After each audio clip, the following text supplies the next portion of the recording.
life topics. Babbel is created by language experts who use the spaced repetition method to help you learn quickly and remember what you learned. With Babbel, you can speak a new language. Babbel, language for life. Celebrating 10 million subscriptions sold. Now try Babbel for free at Babbel.com. Just go to Babbel.com and start learning a new language today. That's Babbel.com. Babbel.com.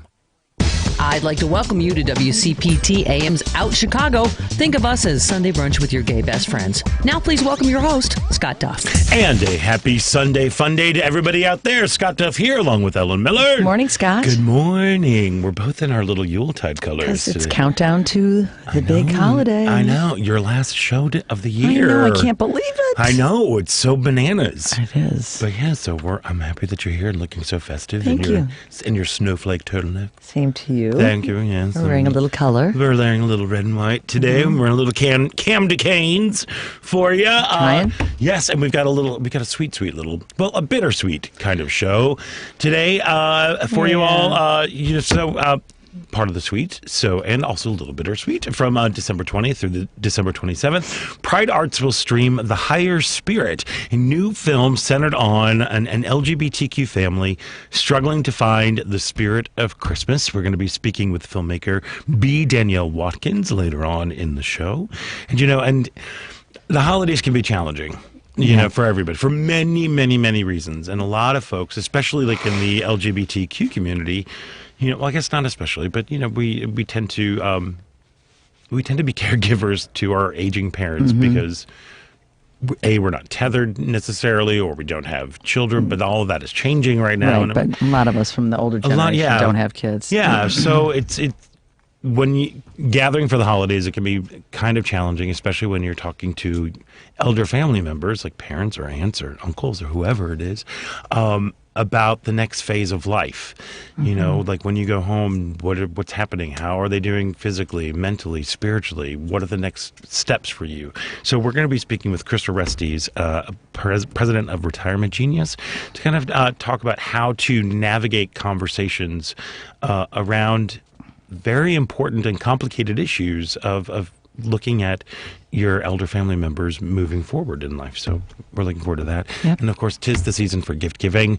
And why not support a local business? Absolutely. Like Women and Children First Bookstore.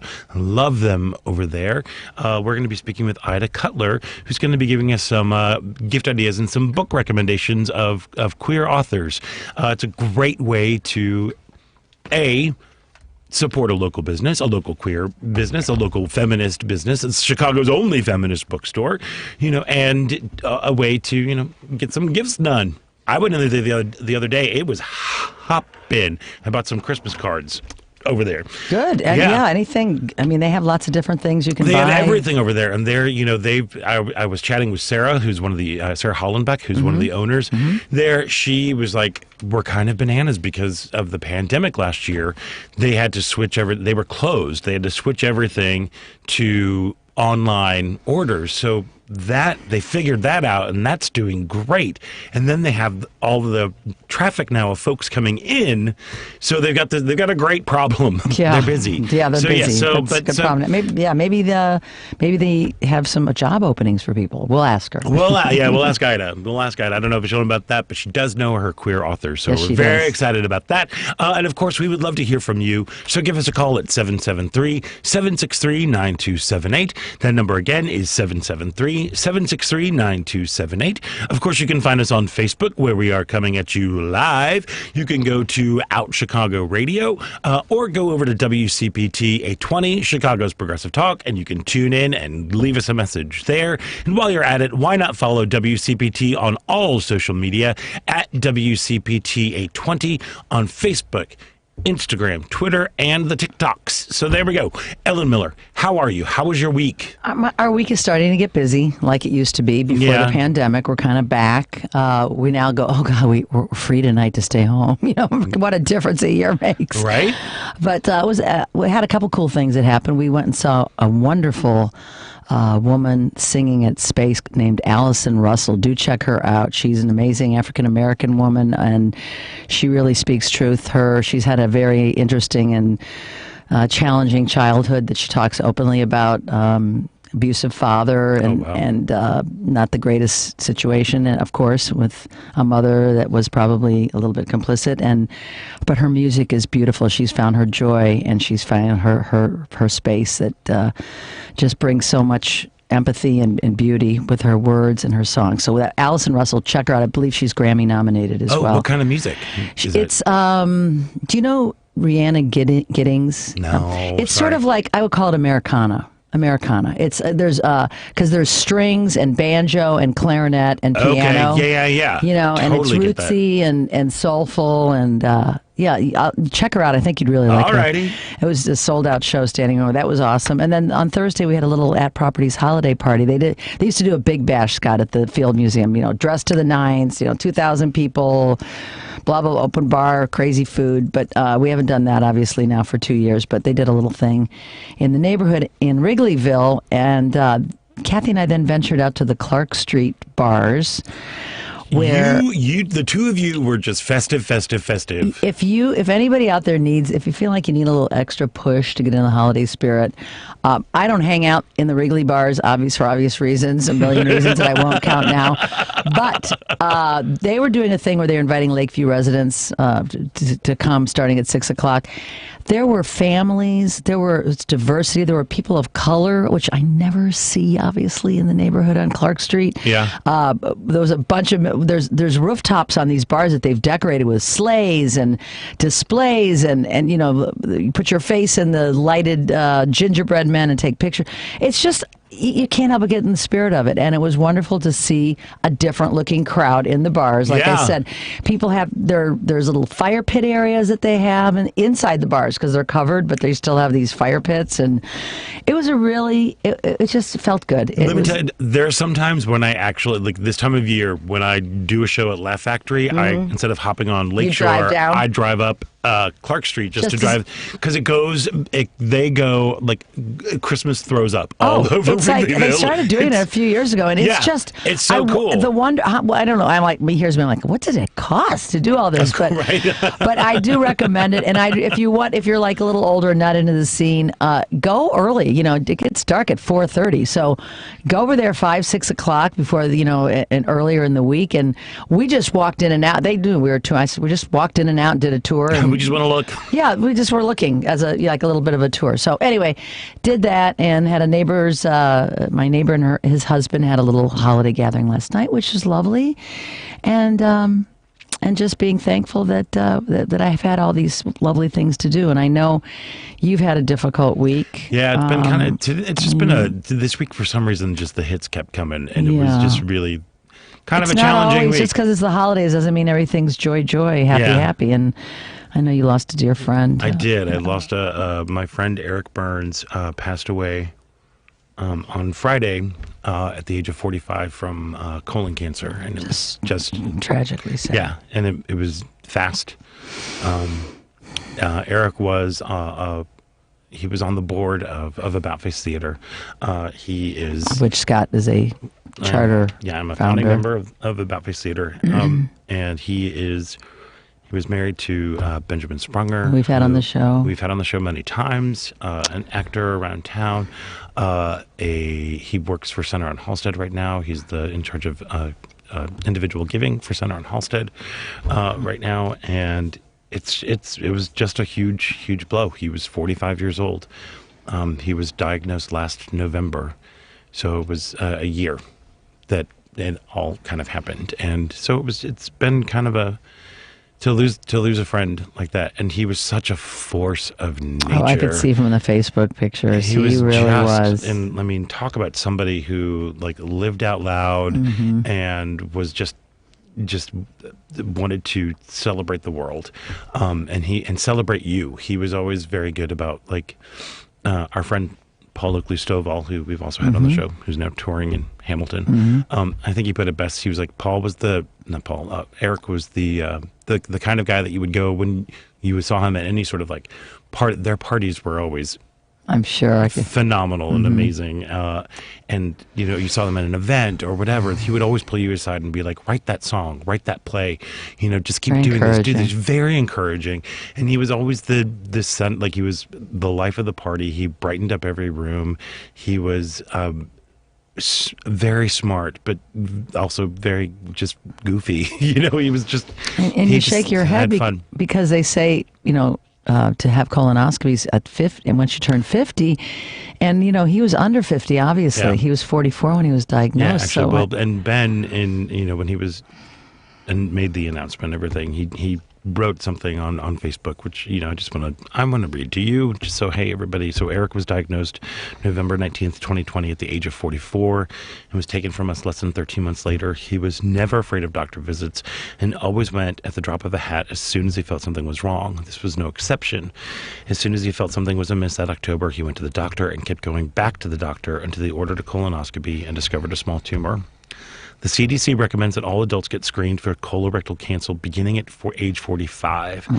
This wouldn't have saved Eric, but it might have saved you. So if you're 45 or over, please, please, please ask your doctor to schedule a colonoscopy, or at the very least, ask for one of those at-home Cologuard kits. Anything. So just a reminder. And it was just so sad. I mean, and he's one of those people that he had everything. He had everything. He had a loving husband. He left his job and was given basically like a platinum parachute. And he and Eric decided that they were going to go live life, and they were taking 2020 off to take a trip around the world. And of course, COVID happened, and that cut their plans short. But I mean, they had everything. They didn't have to worry about things. No boundaries. So it's one of those things. Just remember, who you are. Like who just take care of yourself. Make sure if you feel something is wrong, just listen to that intuition. Go to the doctor. Go get checked out. And again, if you're over 45, even if you're under 45, and you think that's something wrong, don't hesitate. Don't hesitate. Tell your doctor that there's like a history of. But we're all guilty of it. We're all guilty of not wanting to be babies about it, or run to the doctor, or deal with the baloney that the medical system has today. But you've got to do it, especially if you're older. I mean, older these days, over 40. And also at this time of giving, I lost 4 friends this year to cancer. All of you listening have lost people, I'm sure. They need research, they need funding. Their cancer still takes too many people too early. Yeah. And a time to give a donation in the name of someone you love is also a great way to celebrate the holidays. Yeah. So it's been. I'm so sorry for your loss. Thank you for that. And it was just kind of like compiled. I don't know if it's just because, I've got a big birthday coming up, and there are some cultures that use the same word for crisis as they use for opportunity. So I am actively in the throes of midlife opportunity. Okay, right now. All right, that's. And like this week was just kind of like, of course, Eric, I don't want to diminish anything because that really hit me. But just like, I have a survival job, and last week after I got off the show, I had to go to work, and I ran into somebody there who looked at me and was like, "Whoa, how did you end up here?" And I'm like, "How insensitive!" Whoa.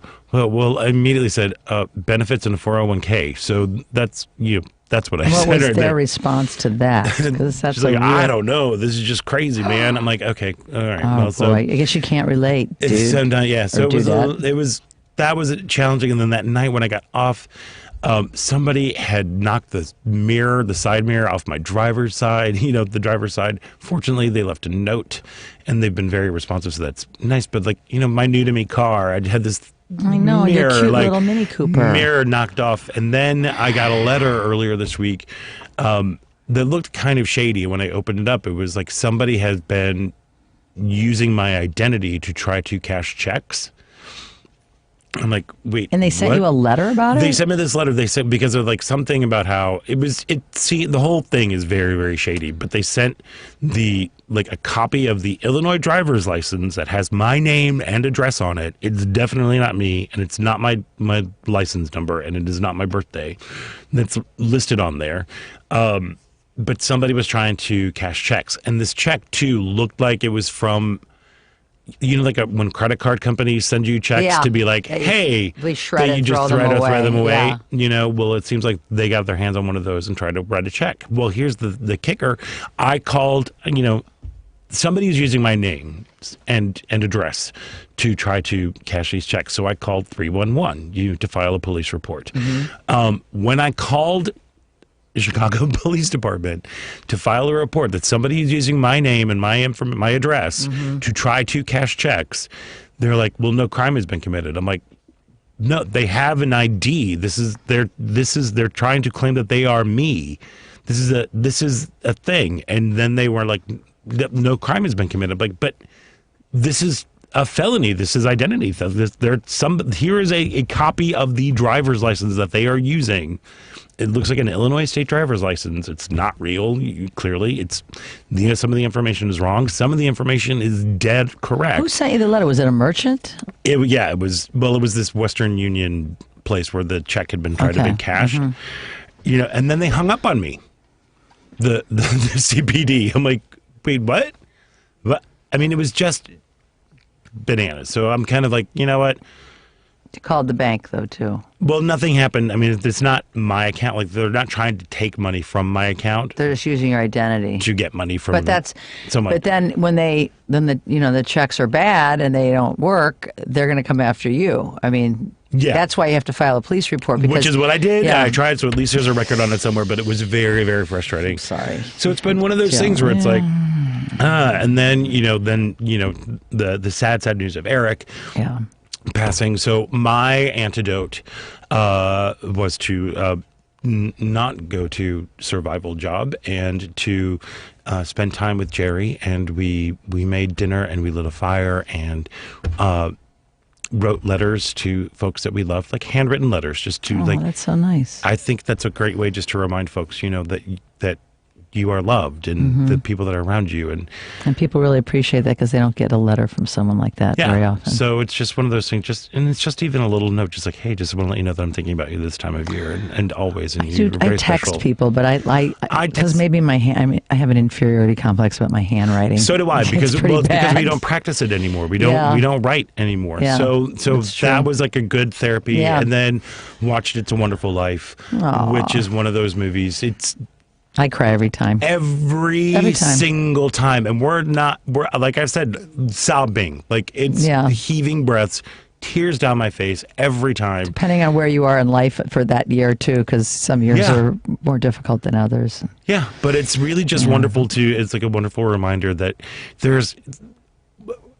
that we need to practice radical kindness, like just what it means to be a kind human being, and you never know the impact that you're making on the lives around people. That. You can never be too kind. I often. needed some George Bailey, some Georgia Mary Bailey. I'm in love with Mary Bailey. I love Donna Reed. I love Donna Reed. As a kid, I loved her show. The moment, you fall in love with her from the moment you first see her when they're at the high school dance, getting ready for the Jitterbug contest, the Charleston contest, rather, sorry. And, fall in love with her. And then when they finally get married and they had to save the building alone, when they used their dowry, their money that they were going to go on their honeymoon, and they saved everything. And then when he comes home to that house, the old house, that some rain is falling everywhere, but there is Mary, and she has dolled up like the front room, and she's made a little bedroom, which of course Jimmy Stewart has the whole little what sort of moment there. But they've got posters up of things, and she's made a contraption where she can do rotisserie chicken over the fireplace, but from like a little spindle on a record player. And then, that's the moment I'm like, yes, this is the person that you want to spend your life with. So that to me, it was like, and it was very, very fortunate. I'm looking over at Jerry, and I'm like, that's the person who I want to, who's someone who is never bored. He's always creating, he's always doing something, and just to have that sort of reminder. So it was it was a good way. Now I think I'm going to get all teary and everything, but just a reminder out there, it's a hard time. It's a hard time of year for many people, and sometimes it's just You never know what people are going through. You never do. You never know what people are going through. My father always tried to impress upon us that very lesson. When we complain about a waiter or a waitress when we were kids being mean, he'd say, you don't know what kind of day that person's having. You never know. You never know, yeah. So it's true. You don't. You think you do, but you don't. Yeah, but we need to all I think it's a valuable lesson just to kind of take a pause and to take a breath. I agree. Just to be like, this is... Yeah. You never know what people are going through. So... Radical kindness. Hang in there, my friend. Hang in there. Thank you. Well, thank you. I mean, I'll be fine. Everything will be fine. I mean, I still was able to find, trying to find lightness, even after that crappy day that I had, after, what are you doing? And my mirror being shot off. I was like, ugh, not shot off, ripped off. But as I was walking, after I parked my car and when I got home, I was walking, and then I all of a sudden heard an owl. I love owls. Me too. And I was like, oh. So there was this magical moment. Like, who've ever heard of an owl in the city of Chicago? So it was just like, okay, just little signs, the little things that are popping up. So just try to find the goodness. It's hard. I'm not going to lie. It's really, really hard, especially, in today's world. But try to find the goodness. I know Eric did. The best way to just to honor folks. So there we are. Very well said. Thank you very much. And on that note, I don't feel like reading things. So on that note, we're going to take a quick break. And when we come back, we will get to, there are people on the phone already. We love that. So we'll get to your calls and talk about that. Also the Jussie Smollett case, that he's guilty. Thank God. And what a shame. We'll dig into that too. So please stick around. You're listening to Out Chicago right here on WCPT. Hey, Ray Magliozzi here. I'd like to carry more parts at my shop, but I just don't have the room. Every time I go in the back to get wiper blades, I trip over a dusty crate of Honda air filters, then bang my head on some GTO radiator hoses. eBay Motors never has that problem. They stock all the right parts at the right prices. 122 million of them, with everything from new headlights to vintage gear shifters. I can't imagine being able to stock 122 million parts. I mean, where would I get all those shelves? eBay Motors. Let's ride. Holidays are here, and so is fashionable fitness. Gift yourself a Samsung Galaxy Z Flip 3 5G, a phone that folds in half to literally stand on its own. Pair it with the Galaxy Watch 4 for ultimate wellness and wow factor. Check health stats, flex personal records. Over 90 activities can be tracked, like biking, swimming, golfing, and more. Invest in yourself with tech made to crush goals. Holidays open up with Galaxy. Shop it all at Samsung.com. 5G connection and availability may vary. Check with carrier. Products sold separately. This is a WCPT Civil Rights Snapshot. During the 1960s, many civil rights protest marches started at the steps of the 16th Street Baptist Church. The church was a significant religious center in the highly segregated city of Birmingham, Alabama, being visited by Martin Luther King quite frequently. Because of this, the church was targeted by the Ku Klux Klan, with several bomb threats being called in during civil rights meetings. On the morning of September 15th, a bomb detonated during Sunday school. While many were able to evacuate, 4 young girls, none older than 14, were killed in the rubble, while others that escaped were still severely injured. After the bombing, thousands of protesters gathered at the scene of the bombing, and it was only broken up when Governor Wallace called in the National Guard. The death of the 4 girls sparked national outrage across the country. This outrage created even more support for civil rights that helped lead to the passing of the Civil Rights Act of 1964. In that important sense, the bombing's impact was exactly the opposite of what the perpetrators had intended. Please stay vigilant about our civil rights. The fight is never over.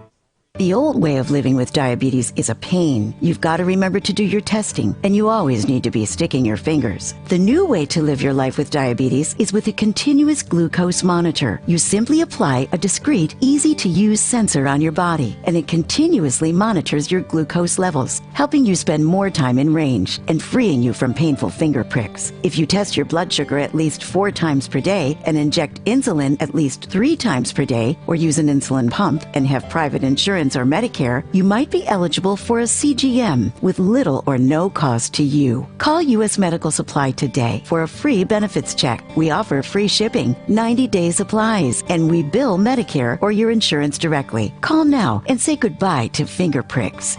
800-417-0851. 800-417-0851. 800-417-0851. That's 800-417-0851. everybody. It's Bravon Owen, and you're listening to Out Chicago on WCPT 820. And welcome back to Out Chicago. Scott Duff here, along with Ellen Miller, as we roll along on this beautiful day. It is nice. Beautiful A little day. windy, but nice. Last segment was a little sad and a bit of a downer. I do want to mention some happy things Yes, that are mention going some on. happy things. We finally put up that giant damn tree. Did you? Which is great. That makes tree. you feel good. It makes me feel good. Yes, it's lovely, and just we have it in a new place this year because we moved everything around. It's wonderful. So it makes me very, very happy. And then I took my 91-year-old friend Ruby. Oh, yes. Ruby and I went to go see the Nutcracker this week. It's now at the Lyric Opera, which is it's usually at the Auditorium, but they're at the Lyric. I'm not quite sure what the move was, but let me say, I think I liked it better at the Lyric. Really? Yeah, it's hard. It's weird to say that the Lyric is much more intimate. Yeah, because it seems bigger. Well, I think they're both. I think the Lyric feels a little bit smaller. I don't know. Maybe it's just I've been going to see a lot of opera lately, but it was so wonderful and so beautiful and danced so well. It was just gorgeous. Whose production? Joffrey's? It's the Joffrey, yeah. So it's the Joffrey Ballet. They weren't able to do it last year because of COVID. So it was great to be back there. It's that wonderful production. Oh gosh, why am I forgetting the artistic director? It's like Ashley Whedon, I think is his name. I'll look that up. But it's the reinterpretation, the new interpretation of the Nutcracker that takes place at the 1893 World's Fair here in Chicago. Right, we talked about it on the show. It sounds really neat. It's so great because the whole setup of the thing with Harold Drosselmeyer, all the story actually takes place in an immigrant's home, and it's about the love of community that's coming in together to celebrate, and how these people help made the World Fair, the Columbian Exposition, actually happen. It's just stunning. A message relevant today. Yeah, and it's really, really great. Didn't realize quite how much it would resonate, but it was just so lovely. And my favorite part was Ruby. Afterwards, I'm like, all right, so Ruby, so what's your favorite part? And she's like, well, let me tell you, I just thought all of those male dancers were so handsome and so tall and limber and lithe and agile and graceful. And she just kept going on about the dudes. I'm like, what? Got it, Ruby. And I'm like, what about the ladies? Like, oh, they were good too, but the men. I'm like, all right, there we go, atta girl. So yeah, so if you haven't had a chance, I highly recommend taking your friends, your family, your partner, whoever it is, your 91-year-old friend Ruby, to go see the Nutcracker at the Joffrey, and plays through the holidays at the Lyric Opera, a brand new home. There's something about that space, and I think it feels much more intimate just because the way an opera house has to be built, so that you're kind of see the stage a little bit better. I was able to see the nuance in performances a little bit better. It's just maybe it's a little narrower. I think it's a little narrower than the auditorium. Yeah.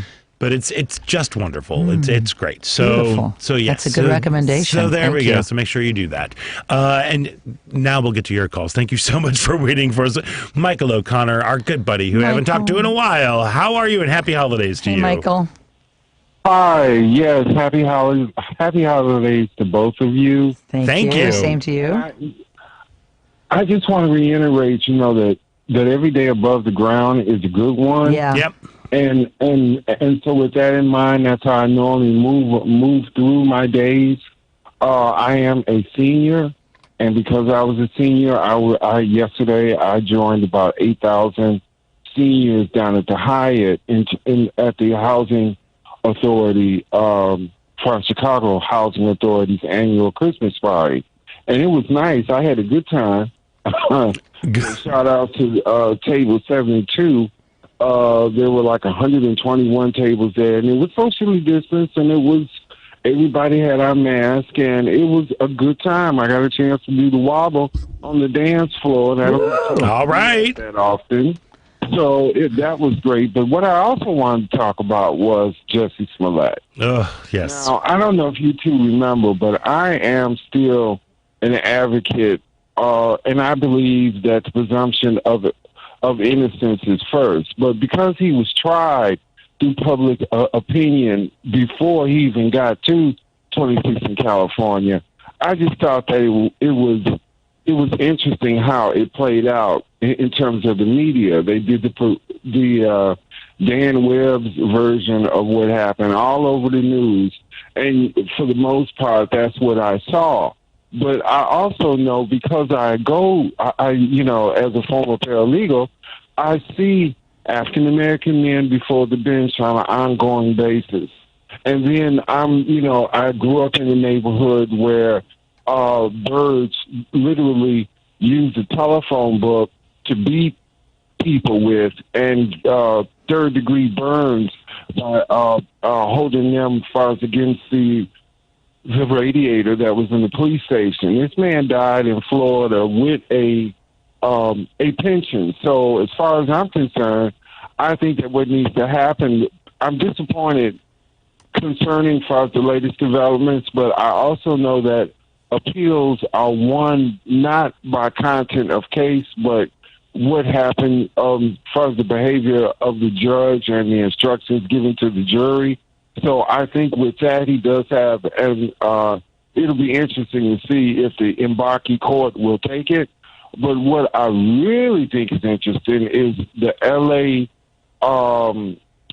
Times view by Mr. Granson, who basically said that I just don't know that was all a long time ago. I just know that I'm in a different place in the country, and the country's in a different place. If there's a domestic terrorist attack, that guy got 36 months 41 months for attacking the police officers in the Capitol. Smollett could get 36 months just for lying. But he won't. He won't get anything. He never dealt with in this city the fact that our Superintendent Johnson, allowed 51 black women to be still missing, and that was not given the same priority that Smollett in that case was given between him and Rahm Emanuel. So I would just hope that during the holiday season that we would understand that it's the least of these that Christ Jesus talked about. And that's my comment. You guys have a great day. Well, thanks for calling in, Michael. There was a lot there to unpack. Yeah, there was. What was going on there? I think one of the big takeaway right there is, yes, absolutely, is the racial bias is rampant in our justice system, is what's happening. But two wrongs don't make a right either. Absolutely. No, I think, let's unpack just real quick. So, yes, there is racial bias indeed that happens within the justice system, and especially here in Chicago. There just is. We know that. As Michael pointed out, there are women that have been gone missing that have not been investigated. No question. Absolutely. 100%. This case, however, he lied. He lied, and he played with our emotions, because those of us that are gay, that are proud Chicagoans, were horrified and mortified that this happened to this young man who was in our city doing his work. And we were, the story that he told, the MAGA guys that were beating him up, it was like horrible, as if things weren't bad enough, that this had to happen. Then, when you find out that he staged it and he lied about it, you feel like every person that's a victim of a hate crime is being disrespected, and it's a disservice to them. So if Michael was still on the phone, I would have asked him, how do you reckon that? I mean, how do you give this guy, it sounds like Michael feels like, yes, there's a lot of inequality, which we know, and this guy deserves some sort of a break because of it. I mean, that's what I was I don't know if he's saying that necessarily, but I do think there was. Of course, I can't speak for him. I can't speak for him. I can't speak for him, but at the same time, like this is a huge thing. It's like he staged this whole crime in an event to jumpstart his career? Question mark. Like what? Like is that what was going on there for publicity? I don't understand it. He because he lied, he was taking up valuable resources from the Chicago Police Department, who should be looking into other crimes that actually happened. True. Doing that whole thing. Because he lied, you have people who are other victims of hate crimes who might not be coming forward because they won't be believed. True. That is the biggest damage. It's because when people are victims of hate crime, whether it's because of race, sexuality, gender expression, whatever it is, and they are not allowed a religion, if they are not if they can't come forward because they just won't be believed. People won't believe them because you have the Jussie Smolletts who out there who are crying wolf, who are trying to give a bump to their career, and it's just wrong. And the thing that's driving me the craziest right now is how right-wing media is going after folks who supported Jussie Smollett when the incident first happened. Well, we all supported him when it first happened because it was yes, we believed him. We never guessed he set it up for himself. But now they're going after people. Jen Psaki is having to field questions from Fox News, about then presidential candidate and now Vice President Harris tweeted out that it was a modern day lynching. How do we, that everyone's innocent until found guilty, presumed innocent until found guilty, and she's like, he lied to us. We thought that was the case. We believed him. And then when things happened, we reversed course. When we realized that he was lying, that this was staged, that it was just horrific. Mm-hmm. It's just this weird lockdown that people have. They're trying to go after the media, saying that there's this weird bias, and that the progressive folks are the stokers of hate and division. It's bananas to me.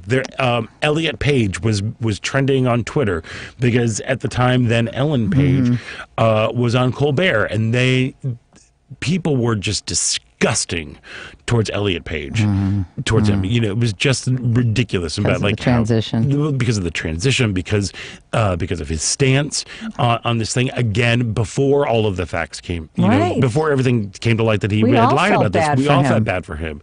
That was the big thing. Even Trump, when asked at a press conference, said at the time said it's awful, it's the worst. Right. That whole thing. So y'all conservative folks need to do this. Nip it in the bud. Oh, and speaking of nip it in the bud, I think Michael O'Connor is back to clarify. All right, Michael O'Connor, you want to clarify?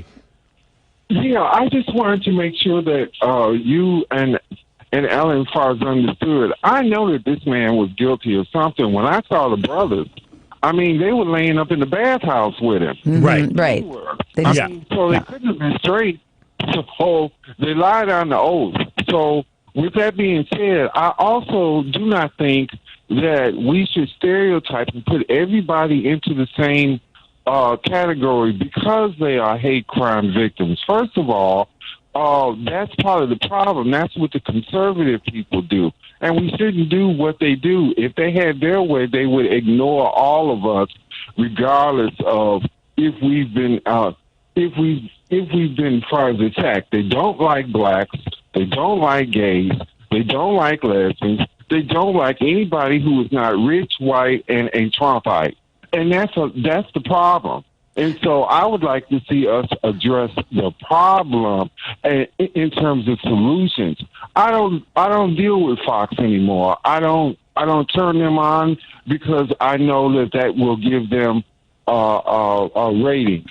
I don't deal with any type of business that as an African American man, I walk into the place and they want to, bring security to the front of the door. Right. That still happens, not just with straight folks, but also on Clark Street.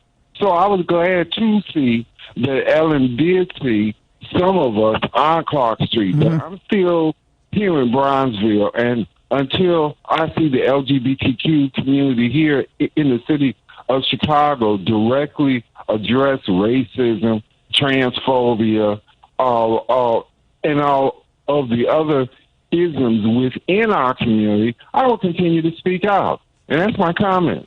Well, and thank you for that comment, Michael. and we applaud that comment. That is, and we should all be speaking out against everything like that. And thank you for all the work that you do, because you are Yes, just still and we do love you're you. still a grassroots activist and an incredible human being. Michael O'Connor. 65 years old. I have no other choice because the change has not really happened in terms of where I am affected in a beneficial way. Yeah. Yep. We still have work to do. Absolutely. And, you know, I Sadly. thank you two for at least having 1 hour that we can deal with the LGBTQ issues in media, because you guys you're it.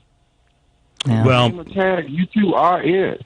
Okay. well, there's more folks around too. I do have to give a big old shout out to Anna Deshawn, who launched her own internet network, so Yeah, that's E3 Radio. right. So I'm just saying, yes, but I know what you're saying in terms of being on the radio and being traditional broadcast. Being on the commercial radio station. But thank you for Thank that, you Michael. so much, Michael. Hey, have a happy holiday, okay? Happy holidays, Michael. You too. Thank you. Happy holidays. Thank you for your All right. comments. Yep. So, we got to keep talking about issues. We've got to keep getting the word out. We've got to, bring different narratives to the fore, again, to shine a light on, like, these are the experiences, what's happening. And we have to take a break, but I think it's a great lead into It our is. next guest. Sure is. Because afterwards, we're going to be speaking, after this break, we're going to be speaking with filmmaker B. Danielle Watkins about her new film, The Higher Spirit. So we're very excited about that. But before we go, this part of Out Chicago is brought to you by Team Hochberg. If you are looking to purchase a new home or refinance your existing home, then you need to call Team Hochberg, your trusted local lender.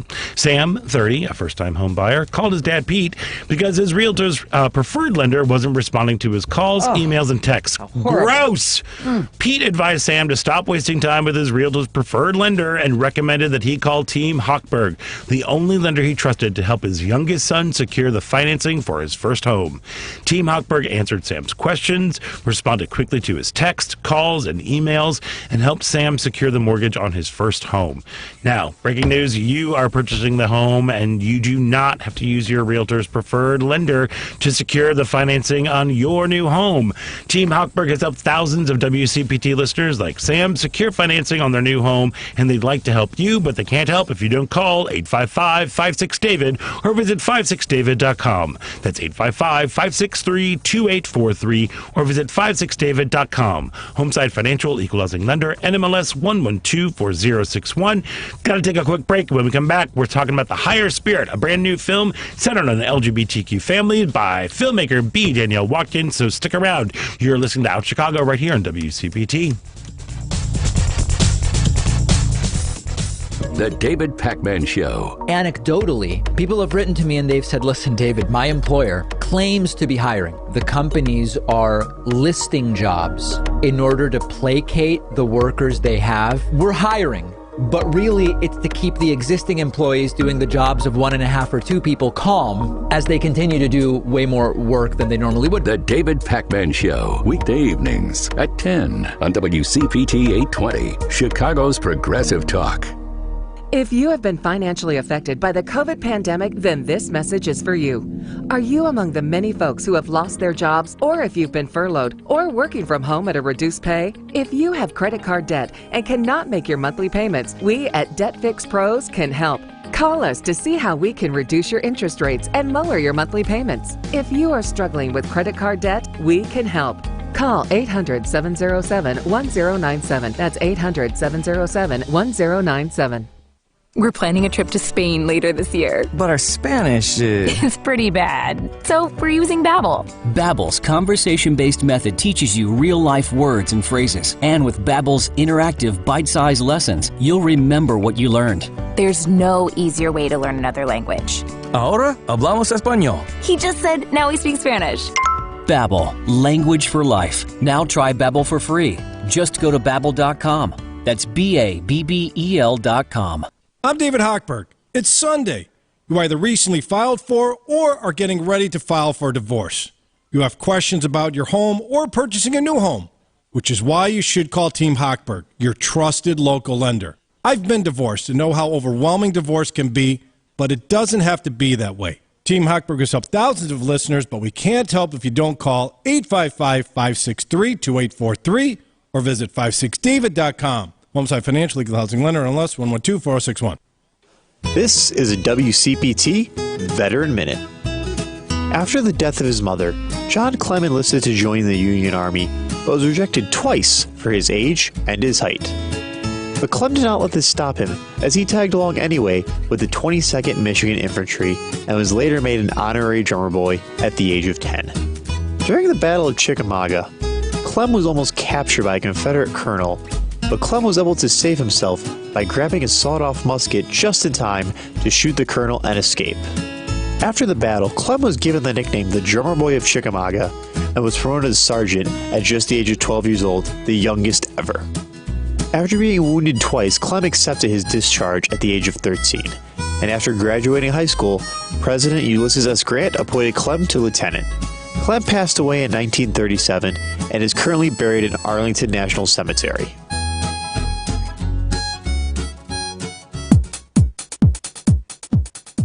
Hey, this is Mark Patton, and I'm from Scream Queen, My Nightmare on Elm Street, and you're listening to Out Chicago.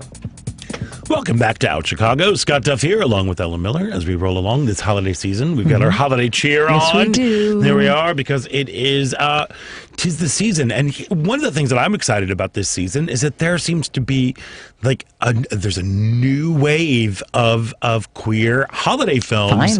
Finally, that are coming out. And from December 20th through December 27th, Pride Arts will stream The Higher Spirit, a new film centered on an LGBTQ family struggling to find the spirit of Christmas. And we are fortunate enough to have filmmaker B. Danielle Watkins joining us. Congratulations, Danielle. Thank you. Or is it Danielle or is it B. Danielle? I don't know. I'm sorry. How should I? No, you're fine. It's either one. Whatever works. All of it is my name. Okay. Perfect. Congratulations. I mean, this is also one of a slew of films. You are quite the prolific filmmaker right now. What was your inspiration for The Higher Spirit?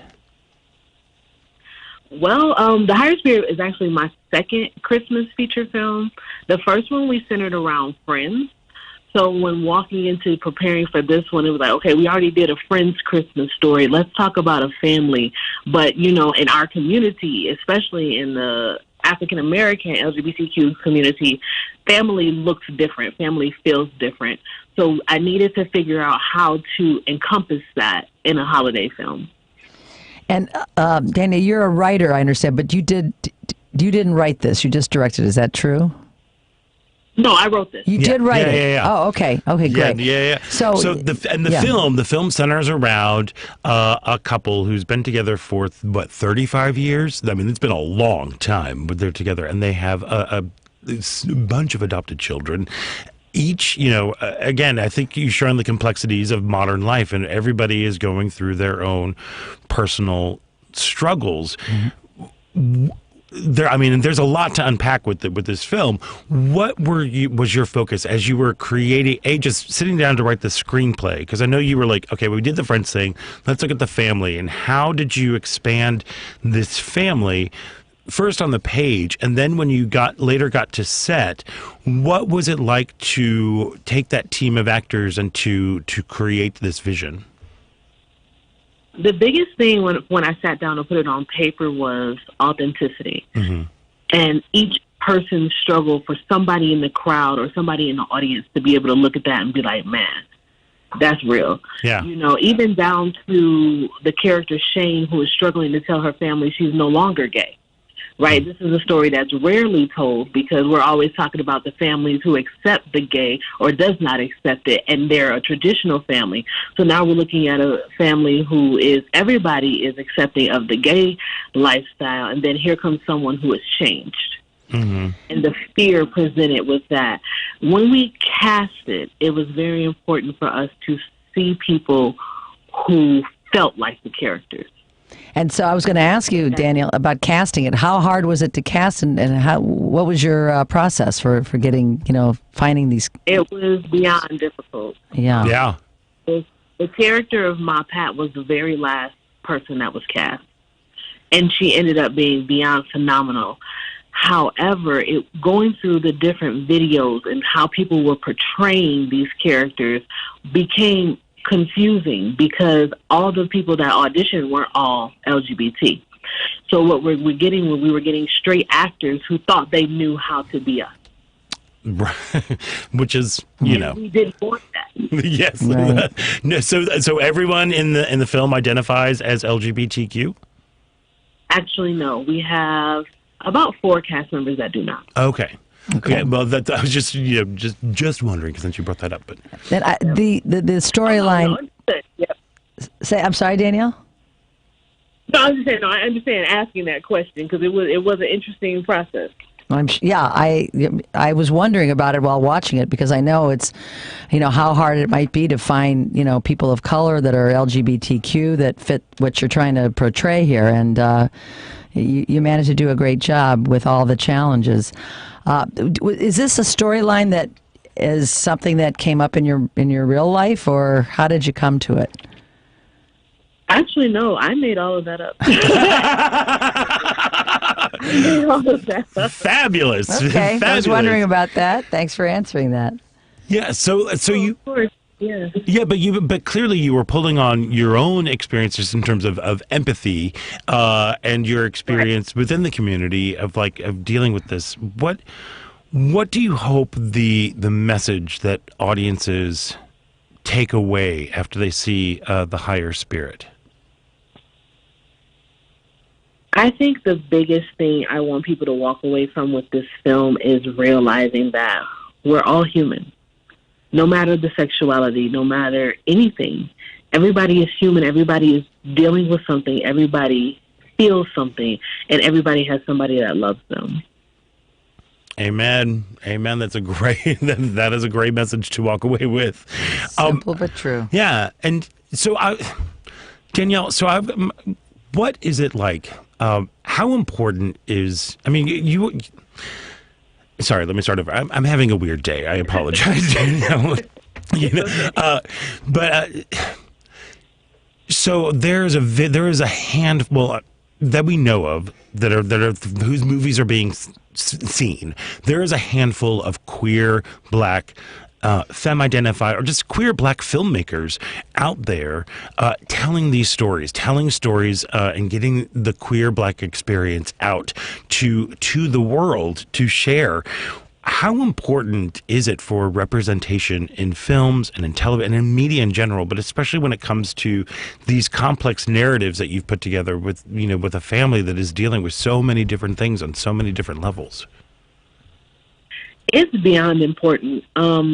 A lot of my career has been based on ensuring that our stories were told from us. Mm-hmm. And that has been a problem in the media in general. We have a lot of Black stories, not even just LGBTQ, but a lot of Black stories being told by white filmmakers. Mm-hmm. And that's unfair because you can never understand the experience if you're not a part of the experience. So with The Higher Spirit, it was so important for us to place so many different gems, so many different feelings, and so many different experiences in the same space, because reality is how many more spaces are telling these stories. So if we can get somebody to sit down and watch this one film, they can take away just enough to want to see another film. Yeah, that makes sense because I think, I say this quite often, is that the only way that we can create change is through empathy, through representation of stories, through seeing different stories, experiencing different experiences, and narratives that are told through a very specific lens that might not be your own, or even better, if it is your own and it's not seen often, that is the only way that we're going to be able to create change. Because if you watch a film like The Higher Spirit, and like you said, there's somebody in there, and in one of those characters you can find yourself, even though they may not, it may not be the exact same experience. You can still see oh, I get that. Yeah, that is the best way to create change. Mm-hmm. That's so true. And that's all we can ask for. That's all we can ask for. Absolutely. So what do you have coming up next, Danielle? Are you working on another project already? Always. I always have a million things happening at once. I don't even know how to start and just be I just have this coming up. I actually was in Chicago in July filming for a documentary that we're working on that we will screen in February about children of color that are LGBTQ. And we were interviewing a young man who lives right outside of Chicago who has white grandparents, a mixed mother, and is Black, and what his experience was like coming out and how that has affected him. He is one of 4 youth that we have featured in the documentary. Well, we look forward to that. Wow, that's great. And in the meantime, you can all catch The Higher Spirit, which streams December 20th through December 27th. You can visit pridearts.org for more information, but I also know that there's a different way if folks want to check it out and that aren't able to go to Pride Arts. How else can folks catch this film, The Higher Spirit? We actually have a watch party in about an hour through the Gilbert Baker Film Festival. Okay. Myself and some of the cast members will all be a part of the watch party. We'll watch the film, and then we'll have a discussion afterwards. Gilbert Baker Film Festival, in association with Les Flicks out of the UK, is doing that. We are also currently on Gay Bench TV. Tomorrow we will start on Les Flicks. We will be in Pride Arts. We are also on Fearless TV, and next week we will be on iElevate Plus TV. Wonderful. Right, well, get that movie out there. Get that movie out there. Filmmaker B. Danielle Watkins, thank you so much for joining us today. Congratulations on the film, and keep telling stories. And happy keep holidays. telling stories, and happy holidays. Thank you so much for having me. Thank you. Our pleasure. Thanks, Danielle. We've got to take a quick break, and when we come back, it is the second hour of Out Chicago right here on WCPT. Stephanie Miller. Dr. Sarah Nyquist, an emergency medicine physician, said she was asked by a patient if she's a Republican or a Democrat. She said, "I am your doctor. You do wonder how we got here." I blame Donald Trump. I'm sorry.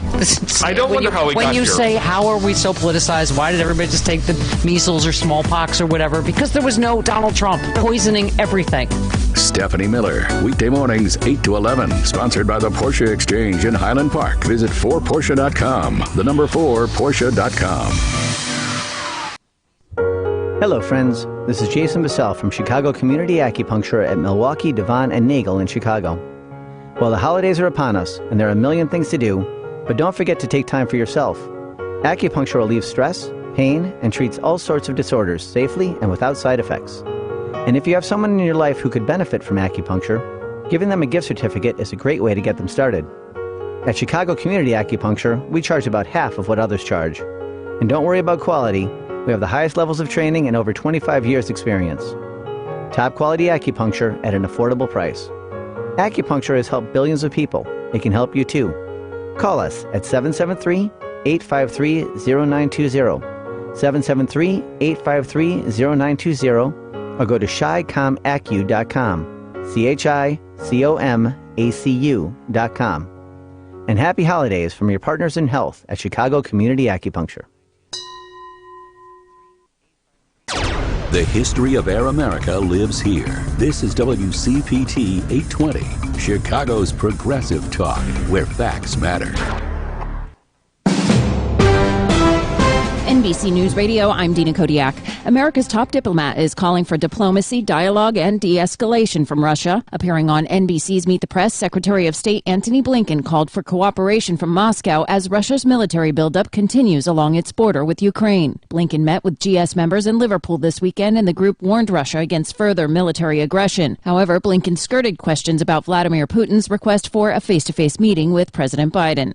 Dr. Anthony Fauci is denying a critique from the WHO that pushing boosters will increase vaccine inequality with developing countries. Appearing on ABC's This Week, the White House chief medical advisor said it's possible to immunize your own people and still get vaccines out to lower-income countries. Fauci added the U.S. has donated more vaccines worldwide than other countries combined at over 300 million doses in over 100 countries. Up to 100 people are feared dead after tornadoes left a path of destruction across western Kentucky. Officials said Saturday they were scrambling to find survivors beneath the rubble after a rash of tornadoes that demolished homes and businesses Friday night.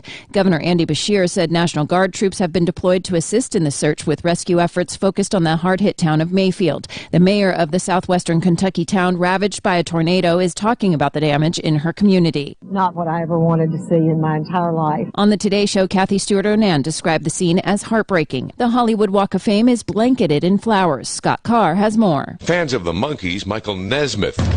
Here we we come. Continue to lay flowers and tributes on Nesmith's star on the Hollywood Walk of Fame. The actor, singer, songwriter, producer, and novelist passed away on Friday from natural causes. He was 78. Nesmith always wore his trademark wool cap on the 60s TV show, depicting the often wacky antics of a made-up band. No, I won't marry you. Though the act did have several bona fide hits, including Last Train to Clarksville and I'm a Believer. I'm a Believer, their biggest and most enduring hit. You're listening to the latest from NBC News Radio. Joan Esposito, live, local, and progressive on WCPT Willow Springs is powered by ComEd. Lower your energy bills and reduce your carbon footprint with the ComEd Energy Efficiency Program. From energy to public health, extreme weather, the economy, and more, Climate Connections makes the global local. Hear it weekdays during the Thom Hartmann program and during Joan Esposito, live, local, and progressive, right here on WCPT 820, Chicago's Progressive Talk, where facts matter. Hi, I'm Cliff Kelly, the governor of talk radio. What's Cliff's Takes?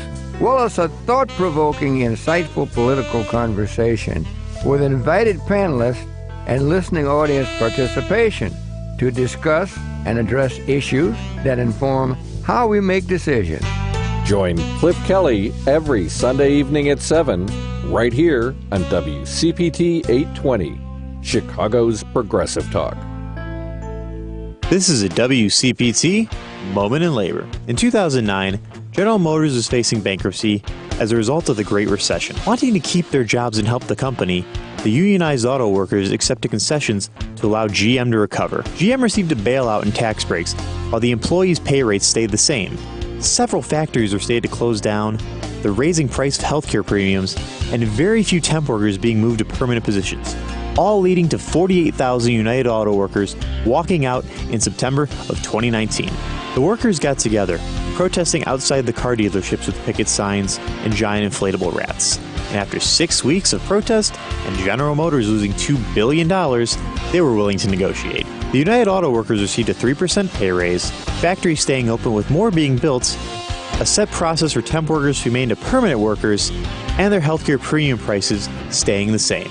This has been a WCPT Moment in Labor. We're working for your rights. I'd like to welcome you to WCPT AM's Out Chicago. Think of us as Sunday brunch with your gay best friends. Now please welcome your host, Scott Duff. And welcome back to the second hour of Out Chicago. Scott Duff here, along with Ellen Miller. Remember Sunday brunch? From like 8-9 years ago before we started the show? Yeah. We haven't Sunday brunched in a long time, have we? Don't, but we will. Well, brunch goes on after 1 o'clock. It does. So you can get in there by 2 a lot of times. Yeah, there we go. We got this one. We're brunching. We will. Yeah. Again. We'll talk about that later on. But thank you for joining us today on this beautiful, oddly not cold December day in Chicago. Strange weather creating some strange things. Look, if they don't believe in climate change, yeah. Let me just look at what happened with those tornadoes. Oh, yeah. It's poor. Historically sad. It's just awful, everything. But we've got a good second hour set up for you. We're trying to combat the gloom and doom. So, of course, this season for gift giving, and one of the best things you can do is support local businesses like Women and Children First Bookstore in Andersonville. They are Chicago's only lesbian feminist bookstore. Sorry, not lesbian, feminist bookstore. I love them. They're amazing. Later on this hour, we're going to be joined by Ida Cutler from Women and Children First to give us some recommendations on some gift ideas that are happening, especially some queer authors and queer authors of color and women to give this year for holiday gift giving. And as we know, sometimes the holidays are a little bit more challenging for folks, especially when you are dealing with family and especially with elder members of your family. And this time of year is when you usually were able to meet up again and just to kind of do a little check-in and sometimes have those complicated and challenging conversations around issues about the next phase of life. So we are very, very fortunate to have Chris Orestes, president of Retirement Genius, joining us on the phone. Chris, thank you so much for joining us today. Thank you for having me on. Thank you. Okay, so before I dive into a bunch of questions, tell folks a little bit about Retirement Genius and what you are all about. Oh, yes, absolutely. Retirement Genius is a website where people can go to get information and then from there, resources that they can work with to help them build a well-balanced retirement. We focus on financial planning, health and long-term care security, and lifestyle enrichment, because our philosophy is you have to bring those three legs of the stool together to create a truly well-balanced, fulfilling retirement that everybody deserves. Amen to that. Amen to that. That's amazing. Because I was speaking with you when I was dealing with your publicist, communicating back and forth. Recently I lost my mom to Alzheimer's, and we had a lot of challenges when it came to just dealing with memory care and end of life planning and just all of these things that are very, very complicated and very, very tricky, especially when you're dealing with an elder family member. So as folks are heading home or having people come in or gathering as a family, what are some signs that family members should look for during holiday gatherings if they suspect that an aging parent isn't capable to live on their own anymore?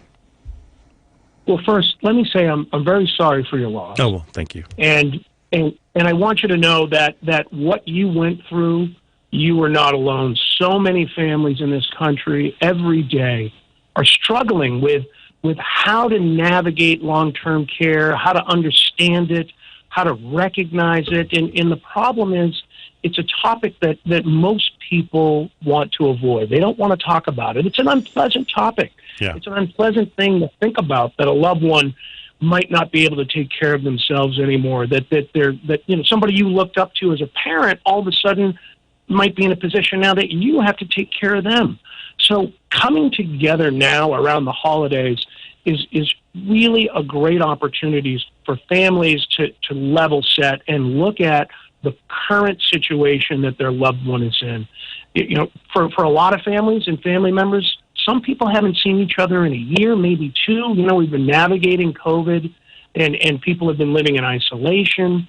And so if you are going to come together during the holidays this year, here's an opportunity that you should really take to look for signs that will be clues telling you a loved one may need care or maybe going down the path and getting closer and closer to needing it. So three areas you want to look for to start out when you come back together. Again, one is look for physical deterioration.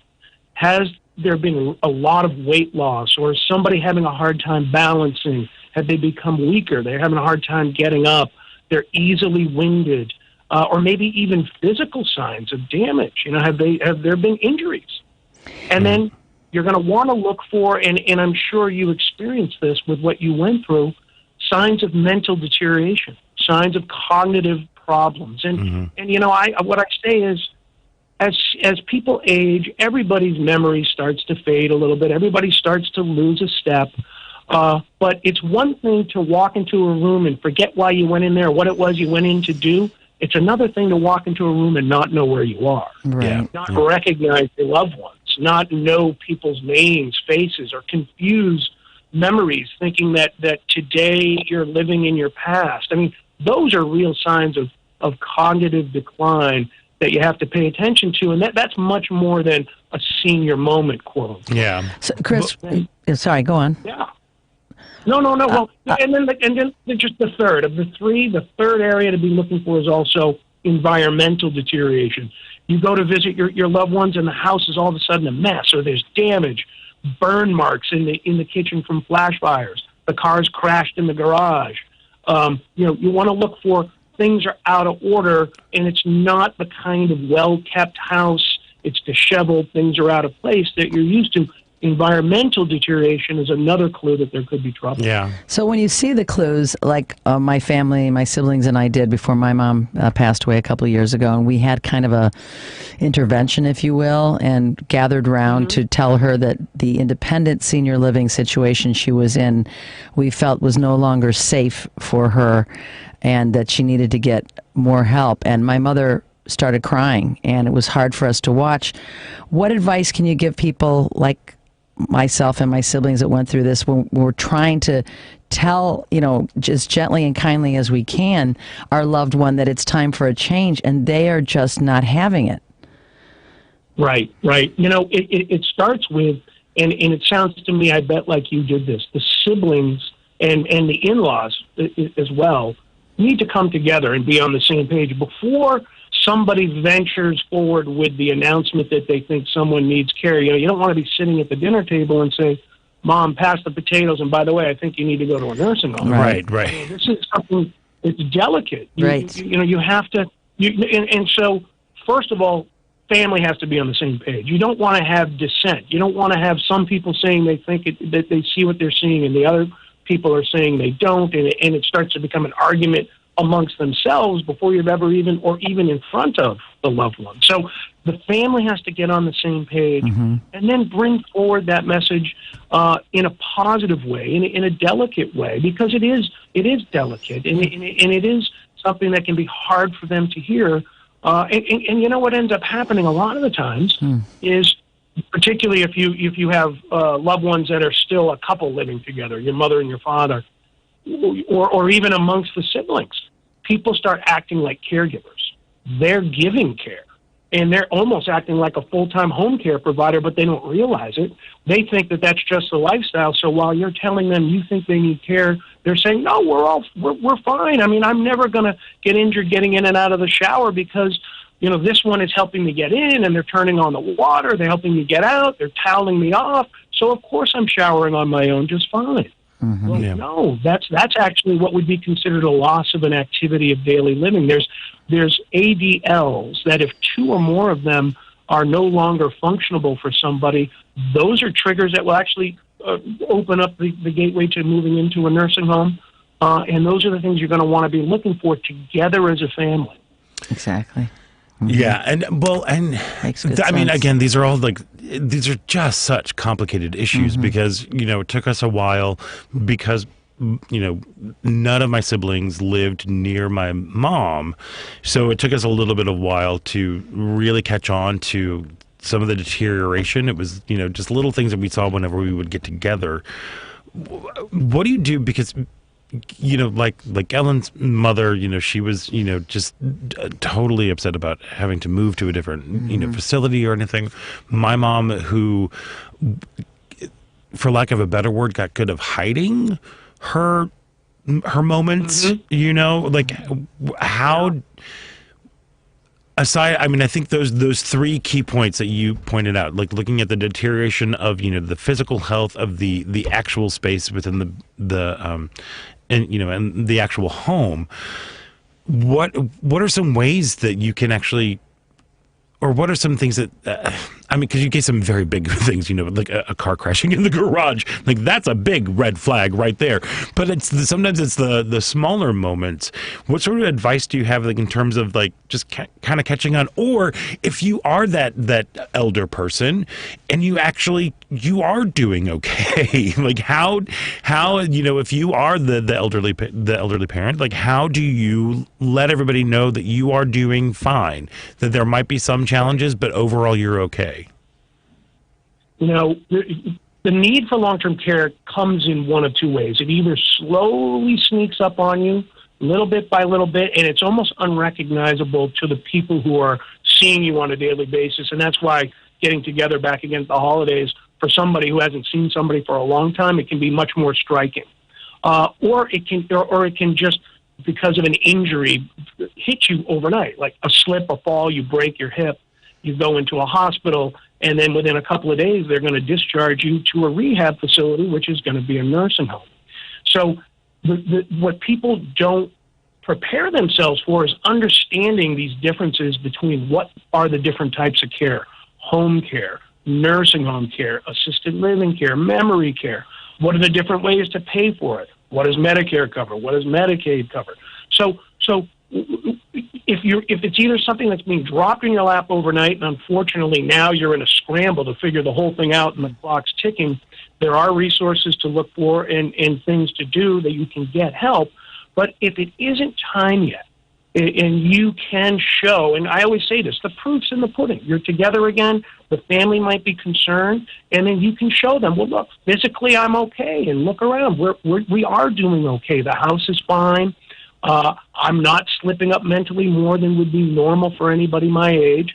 So the proof is in the pudding. And if you can demonstrate to your loved ones that their concerns aren't necessary now or quite yet, you can actually use that as an opportunity again as a family to now have this conversation. Well, maybe the time hasn't come, but if it does come, what do we have to work with? What kind of care would we want to go to? Start talking about it, getting the pieces in place so that you're not caught in that terrible position that you're staring at a loved one in a hospital bed and the discharge nurse says, we're going to be moving your mother to a rehab facility tomorrow.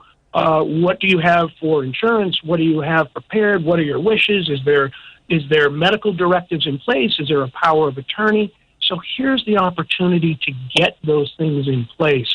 You can assure someone that maybe the need for care isn't today, but today is a good time to start planning for tomorrow. Yeah. So, Chris, as we were having these conversations with our loved ones, what would you say are the key components that you need to have in place as we, say you're some sort of care is not necessarily needed, but as you were looking ahead, looking towards the future, what are the things that you would like to see that you advise your clients to have in place as we move on into this next phase? Absolutely. One of the things I always emphasize to everybody is have a file put together of all the critical documents that you need to have in case you're not in a position to gather things up or act to pull things together. So, one, is there insurance in place? Is there a long-term care insurance policy?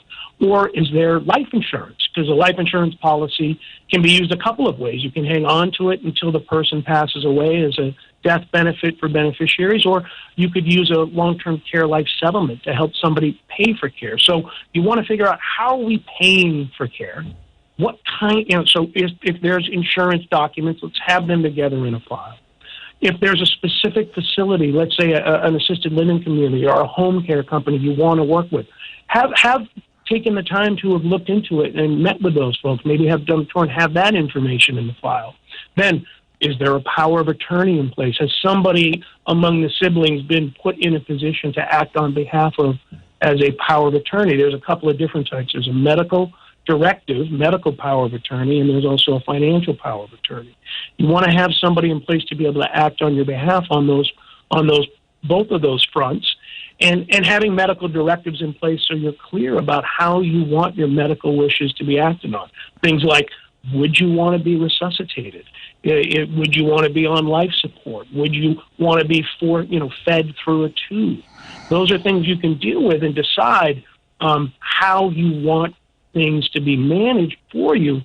Get those things together, have them in a file, make sure that file is readily available and people know where it is. Don't be afraid to have these conversations, and don't hide this stuff thinking like, well, this is my business. I don't share this kind of information with my family.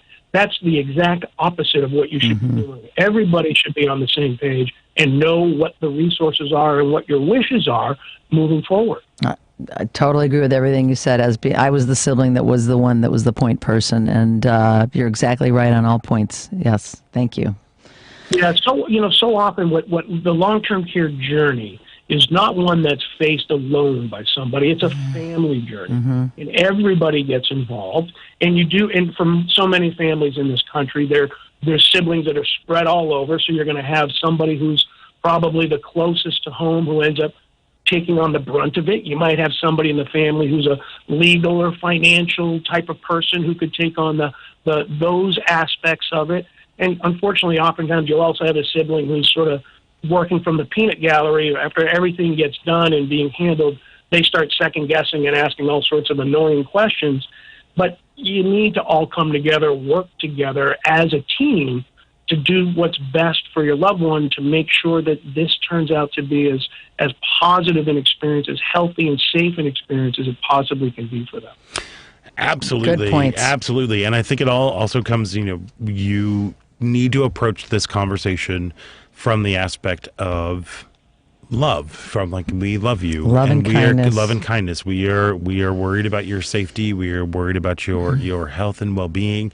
And I think starting from that point, because again, it is a very complicated issue, and it's very, very complex. I mean, not just the financial and the insurance and all of that, the power of attorney, like all of that is very, very complicated. But just from an interpersonal point of view, these are very, very complicated conversations to have, and nobody wants to really have that. But thank you so much, Chris, for taking time out today and to give us some tools about having these conversations, so that when we gather together, that when we're able to kind of keep our eyes open. And I'm sure if you have any questions, you can go to retirementgenius.com and take a look at there and find out everything. If there's one piece of advice that you want to give folks, Chris, before we let you go, what would that be when dealing with an elderly loved one? Well, I think it starts where we started at the top, and it's the old saying, if you fail to plan, you plan to fail. So start planning. Don't be afraid to have these conversations, and don't get caught up in outdated stereotypes of what long-term care is. Right. People think of nursing homes as being these awful places, and people are desperate to stay at home. And what ends up happening for a lot of people, they fight so hard to stay at home, and they stay at home alone. They end up isolated. They end up in danger. They end up with a lower quality of life than if they took the time to navigate forward, maybe go to an assisted living community or have a home care helper come in to help. Your life could be so much better at this stage. And it's not just for the person receiving care, it's for everybody. That's so true. Very, very true. Great point. Well, Chris Orestes, thank you so much from Thank you, Chris. Retirement Genius. We really appreciate it. I hope you have a safe and happy and healthy holiday season. And again, go to retirementgenius.com if you've got some questions about what you need to get in order. Chris Orestes, thank you so much for joining us today. Thank you so much. All right, we've got to take a quick break, and we're going to shift gears into happiness and to think about other people's things, giving gifts for others, and supporting local businesses. We're going to be speaking with Ida Cutler from Women and Children First Bookstore, so stick around. You're listening to Out Chicago right here on WCPT. This is a WCPT Civil Rights Snapshot. When the United States entered World War II, President Franklin Roosevelt believed that Major League Baseball should continue despite most of the players being off defending their country in the war. Worried about the future of the sport, Philip Wrigley founded the All-American Girls Professional Baseball League in 1943. Despite being the first league for women, the league did not want any racial integration and turned away pitcher Mamie Johnson because she was black.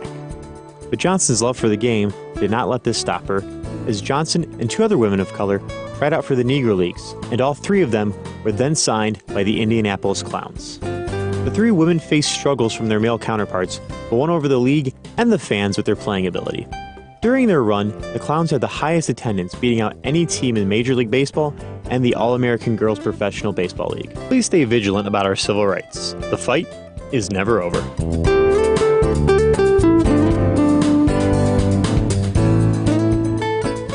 Are you paying too much for term life insurance? There's a tremendous price war among the major term life companies. Rates have dropped dramatically in the past few years. For example, a man age 45 non-tobacco user, $1 million of coverage, $75 per month level rate for the next 10 years. Or a man age 50 non-tobacco can obtain $500,000 of coverage for a monthly premium of only $110 per month, guaranteed not to change for the next 20 years. That's right, level rate guaranteed not to change for the next 20 years. If you're a smoker, we have great rates available for you as well. At Termbusters, we specialize in policies of $500,000 and above. If you're looking for new or replacement term life insurance, call today for a quote at 1-800-569-5440. That's 1-800-569-5440. You're probably paying more than you should. Call Termbusters, 1-800-569-5440, or visit our website at termbusters.net. Remember, 1-800-569-5440. Rates and availability may vary by state. Sample rate quotes based on preferred non-tobacco underwriting. Exam required to qualify.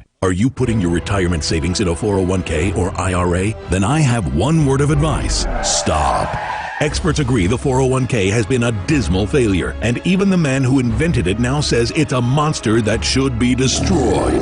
401ks and IRAs have major dangers, including fees that gobble up 50% of your retirement savings over time. The government controls your money and changes the rules anytime they want. And it gets worse. History confirms we're past due for a major market crash that could wipe out 50% of your savings again. Now, a free report from Bank on Yourself reveals where the inventor of the 401k puts his money. You're 100% protected from crashes. There are no fee surprises. And you control your money, not the government. Plus, your withdrawals are tax-free, which protects your savings from being devoured by taxes that can only get more monstrous.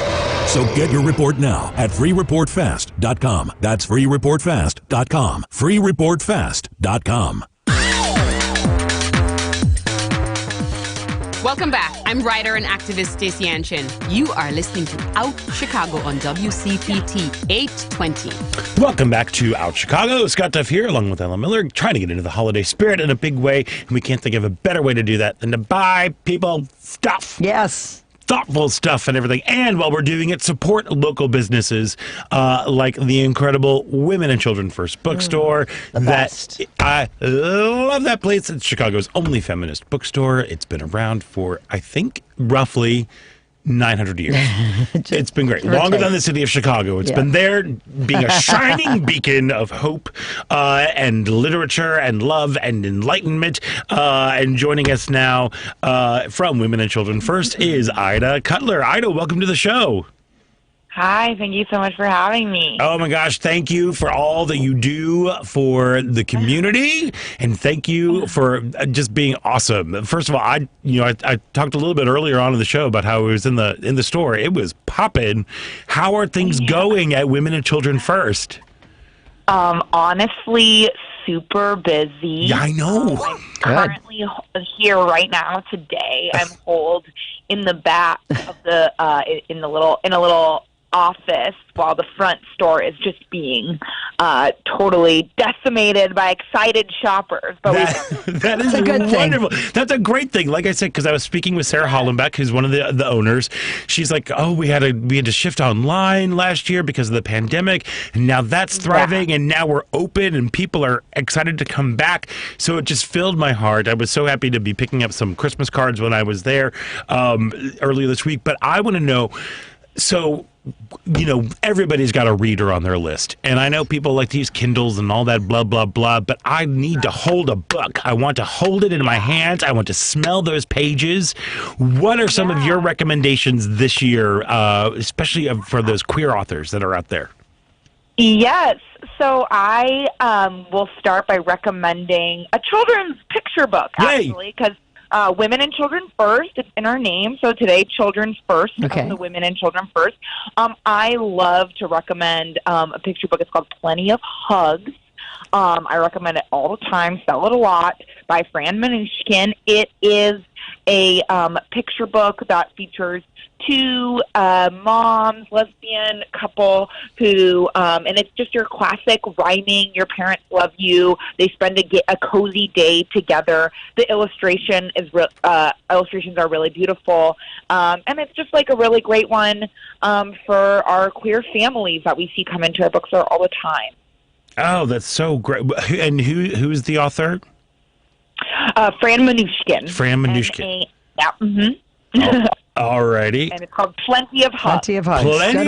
I'm writing it down. Good to know. I love that, because especially when, I have I can't believe I'm going to say this, I've got a great nephew, Grandma Gay over here, and I'm always looking for something that's going to be a little bit more inclusive, or just kind of open up, broaden the kids' horizons as they're little. And it's awesome to start off with these books, especially who doesn't need more hugs? Everyone needs more hugs. Yeah. It's great. So what other, and one of the things that I do love about Women and Children First is there are so many, you've got such a huge selection of gifts for younger people, for kids as well. So good. What else, aside from for younger readers, what else you got?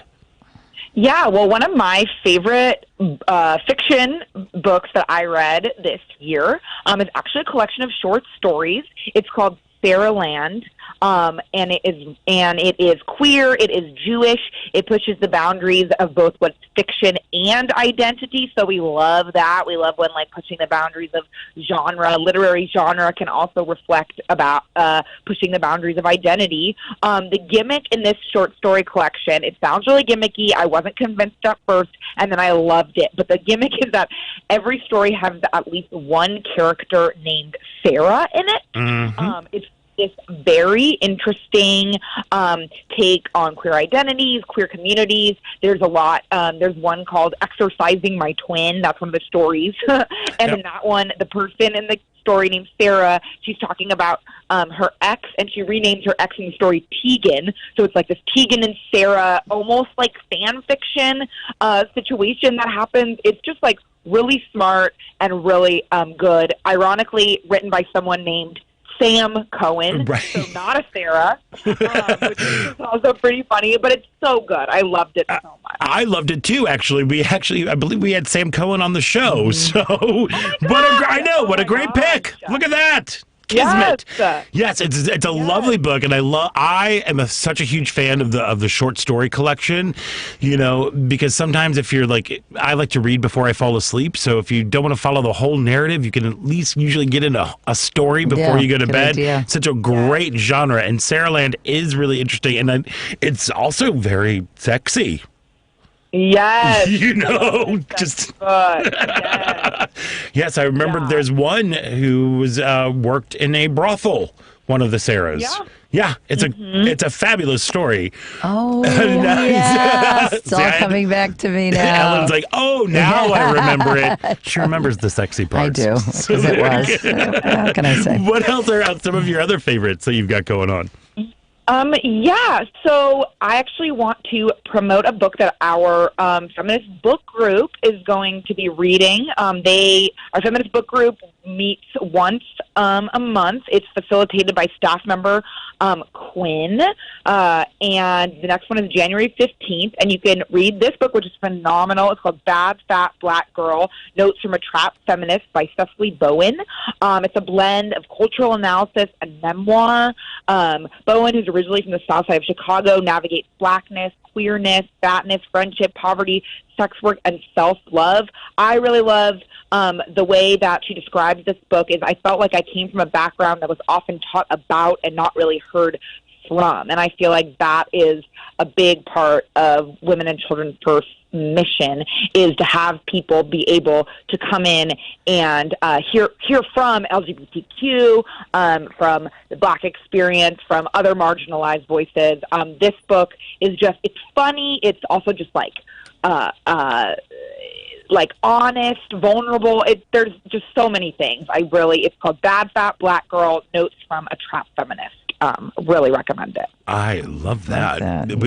It's Bad Fat Black. Yes. Bad period fat period black period girl. Period. Love that.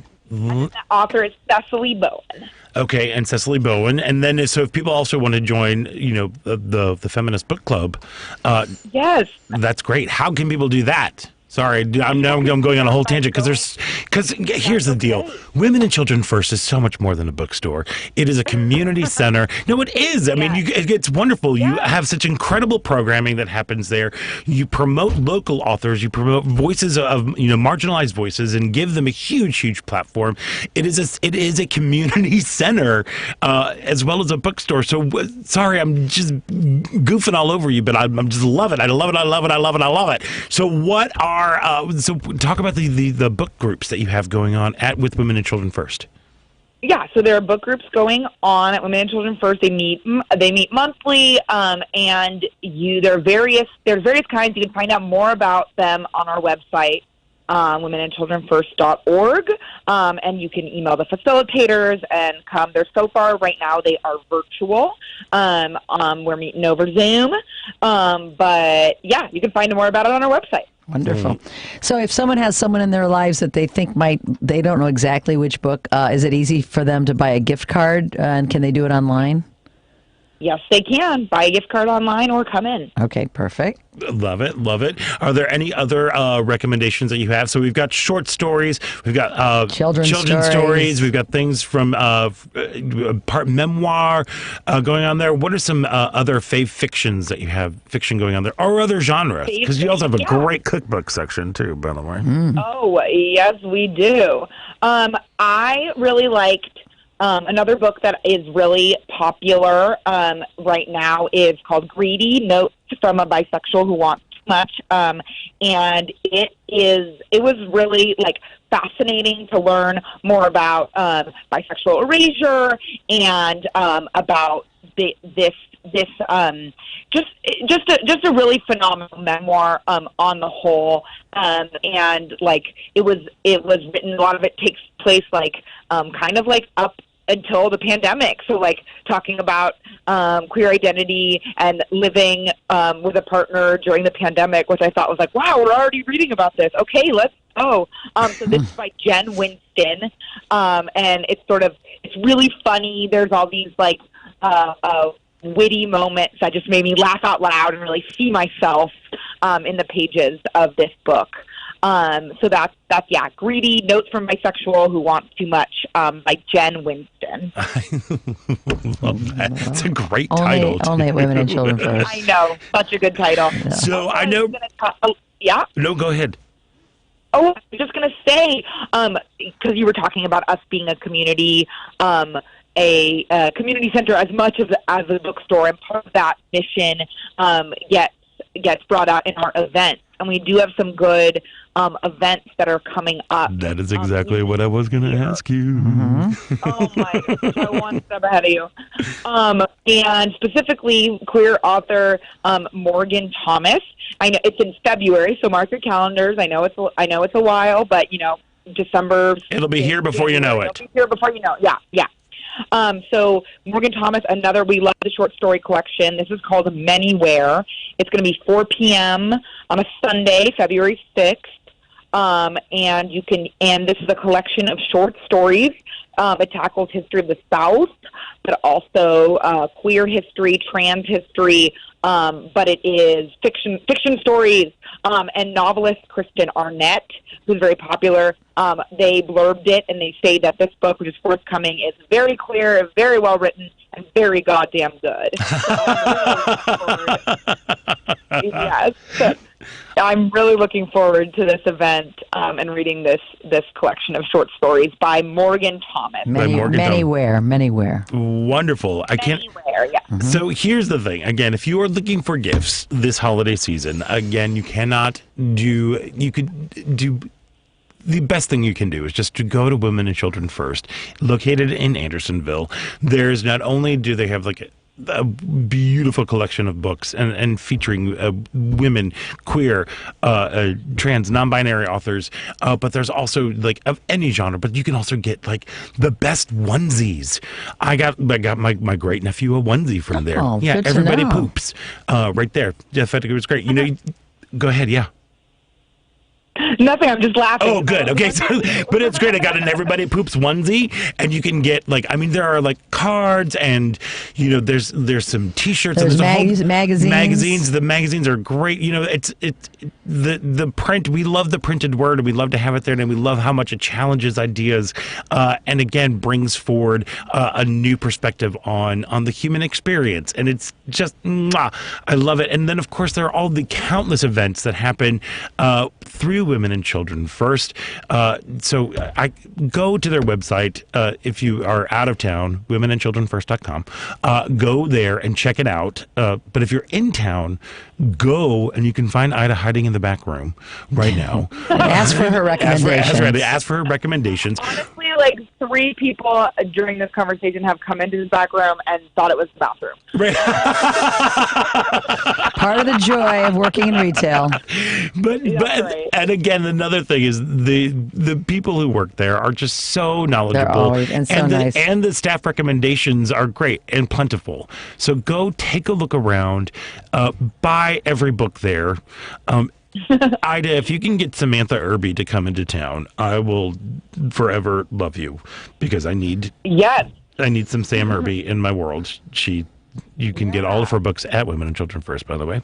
So, but yeah, so go spread some holiday cheer and give the gift of reading, or an Everybody Poops onesie. That's what you can do. It's all there at Women and Children First. It's true. Ida Cutler, thank you so much for joining us today, and good luck. Thank you so much for having me. Of course, good luck. you. Gird your loins. Hang in there. Couple more weeks. All right, we will go to Women and Children First this afternoon. And we've got to take a quick break. And when we come back, it is the final thrilling show-stopping moments of Out Chicago right here on WCPT. It's official. The Big Picture with Edwin Eisendrath is on WCPT 820. Reality is right in our face, and we have work to do, and people know it. The former Lincoln Park alderman and former CEO of the Sun-Times, Edwin Eisendrath, It's familiar to many of you. will give his unique spin on the political climate every Saturday afternoon from 1 to 4 p.m. You won't want to miss that, and I'm going to want to hear from you. The Big Picture with Edwin Eisendrath. Look, this country has Democrats, and it has Republicans, and it has mayors. Only on WCPT 820. I'm David Hochberg. It's Sunday. You're a veteran who served our country and can use a VA loan to either purchase a new home or refinance your existing home, but you don't know who you can trust. Team Hochberg respects your service and has VA loan experts available right now to answer your questions and help you secure a VA loan. Team Hochberg has helped thousands of radio listeners secure VA loans, but we can't help if you don't call 855-563-2843 or visit 56david.com. Homeside Financial Legal Housing Lender, NMLS 1124061.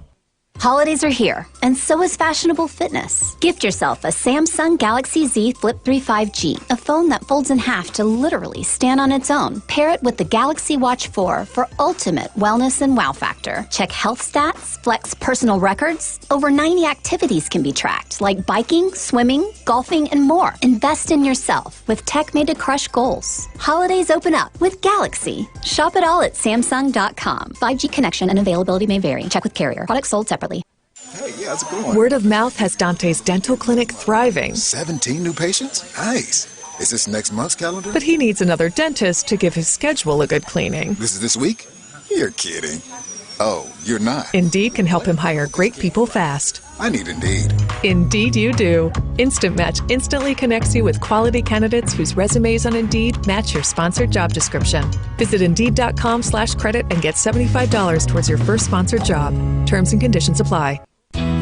You want your basement to be dry most of the time? If so, Permaseal is not the company for you. At Permaseal, we believe your basement should be dry all the time, no matter how hard it rains. Hi, I'm Roy Spencer, president of Permaseal. I've heard many homeowners say that their basement only leaks when it rains. Well, you don't worry about your living room or bedroom getting wet, so you should feel the same way about your basement. Call 800-421-SEAL. We offer a free estimate, no haggle pricing, and a price assurance guarantee so you can rest assured you're getting the best value. If you want your basement dry all the time, you know who to call, Permaseal. We've helped over 450,000 homeowners across Chicagoland and Northwest Indiana since 1979 and have an A+ rating with the Better Business Bureau. 800-421-SEAL. That's 800-421-7325 or visit Permaseal.net. Young, best for me and better Permaseal. Welcome back. I'm Paul Oakley Stovall. You're listening to Out Chicago on WCPT. And welcome back to Out Chicago with Scott Duff here and Ella Miller, rolling along, chugging along, singing a song at the bottom of a beautiful, briny, shimmery, shiny, beautiful, briny. What's that from? Bedknobs and Broomsticks. Okay. Never would have guessed that in a million years. Yeah. But Didn't you know you remember Bedknobs and Broomsticks? I do remember it a little bit. Angela Lansbury? I do remember. She's a witch. It was a Disney movie. Uh-huh. Yeah, I sort of remember it. She's a witch. And, not as well as you do, but... Well, because Angela Lansbury. Yes. She's still with us, too. She is. I love she her. is. I know. There we go. Anyway, you're still with us. This is your last show of the year. Yeah, next week I will be in Tennessee with Kathy's family. We're doing our Christmas celebration together, and it'll be nice because obviously we didn't gather last year. Yep, and then we're taking the next. We are going to be doing some great best of shows. We had a good year. We did. Yes. You go back and you forget, but Like, wow, oh yeah, we've had some really and now some I great forgot about moments. Sam Cohen for Yeah. Saraland. I'm like, oh, holy smokes, we need to have get them back on. But we've got for the 26th and the 2nd, we're going to be taking those weeks off just to have a little reset and take some time for us and Yep. everything. And you're taking a week off early and just especially as we're like wrapping up our 8th year. 8th year, Scott. What Wrapping the it up. what? Who would have thought? I'm going to miss the show. It's like it's our routine. I mean, 1 week off is one thing, but three. That's the whole thing. I'll be calling and texting you. Great, please do. I'd love that. Yes, I will. That. So, what were usually we wait for like our final show of the year, but what were some of your highlights or lowlights of this year? Personally, or stories that happened this year. The number one, the one that comes to mind, is the ushering in of a kinder, gentler administration. Because yes. the 4 years of the shell shock and what we went through was just horrible. And I also have had less of who in my brain. I have had not been worried about thinking about him. Yeah. That has been a wondrous and beautiful thing as far as mentally, just having that portion of our existence in the past, hopefully forever in the past. So blocking him from my brain waves was definitely a huge thing. Getting vaccinated was a big thing. Yep, the vaccines were huge. Getting out and hearing and actually performing music again, I'm sure you can relate. Getting out and seeing and being on stage again for you. I mean, these are the things that we've come to take for granted our whole lives, and we were upended by this. And there's a lot of fallout still that we're dealing with for sure. But beginning to return to some form of normal, holidays with family and friends, travel that was taken for granted for so long now being something much appreciated and done very carefully. So I think just getting back to some form of new normal and not having who in our brains anymore. I was thinking about that as well, about having who's still in our heads. Yeah. It's been so wonderful not even to hear his voice. Yeah, it's like so great. It is. Great, because I have a Pavlovian response. I do too, and it's been, it was nothing good for us, not healthy mentally or physically. Well, it wasn't good for my pants, I can tell you that. No, it wasn't. Because it was like things would happen down there whenever I heard him. So, well, no, I'm thinking, the whole thing, the vaccination, it's so... I'm so happy that he's gone. Yes, me too. That's number one. But the thing that does give me pause and concern is because of the 4 years, or basically 5 years of him being around, he who shall not be named, it has emboldened so many people in the GOP, which is just switched. They don't care about people anymore. No. It's so strange, and I don't understand it. And a lot of them are stupid. Just stupid. Marjorie Taylor Greene, stupid. Lauren Reprehensible, too. Lauren Boebert, who her grammatical, she has a rap sheet. She's the least educated, most arrested person in Congress, just to let you know.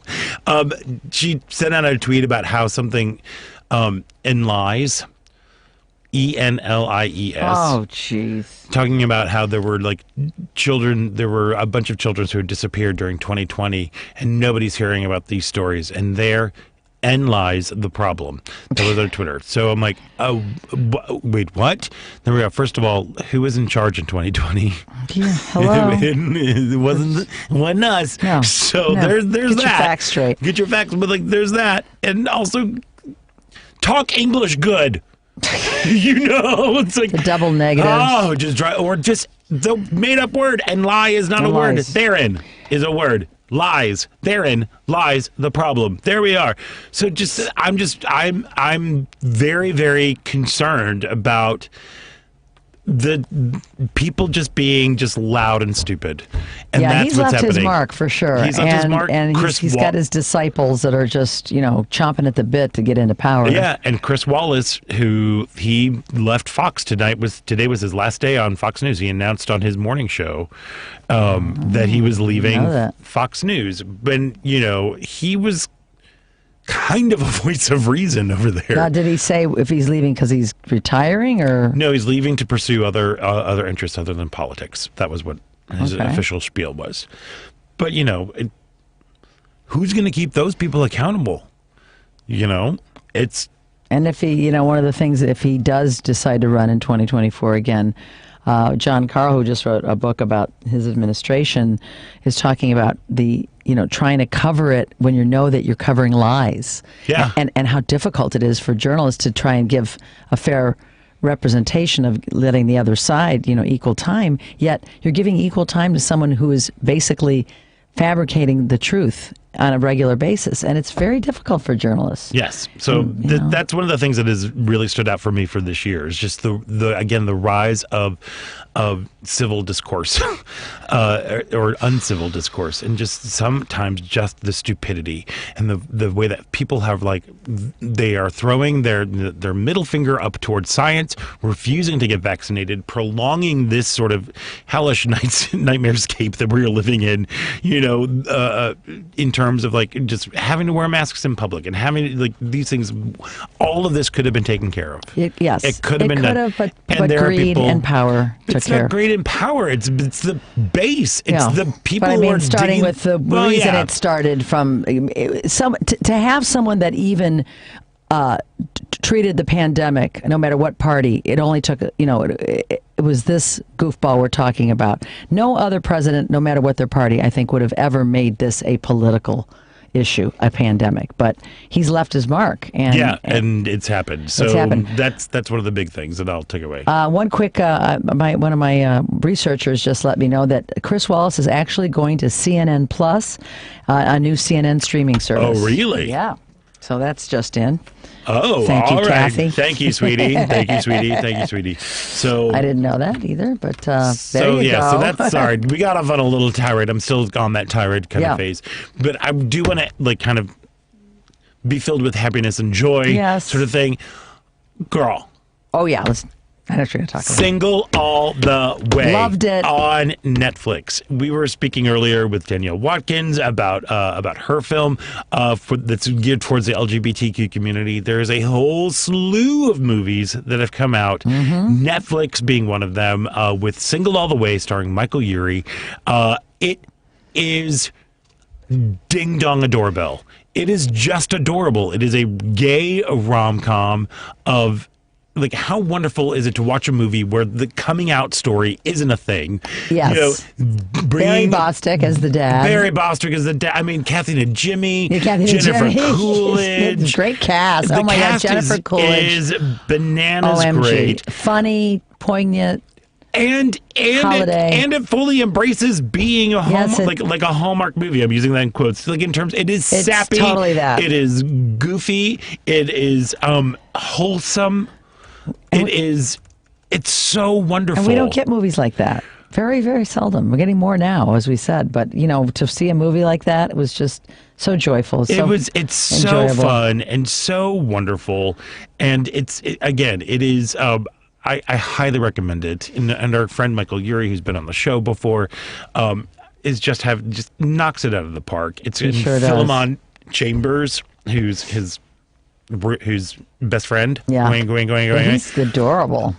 Yeah, everybody's adorable, as Scott would say. Ding dong a doorbell, everybody. Oh yeah, the other love interest is very cute too. He was from I kept saying, where do I know him from? He's from Brothers and Sisters. You remember that TV series? I did not watch that. We didn't watch it a lot, but I tuned in once or twice, and there's a lot of deliciousness. He's cute too. He's very cute. Yeah. Everybody's very cute. Everybody's cute in this movie. We like that. It's so wonderful. Yeah, it's so great. And then again, Jennifer Coolidge comes in.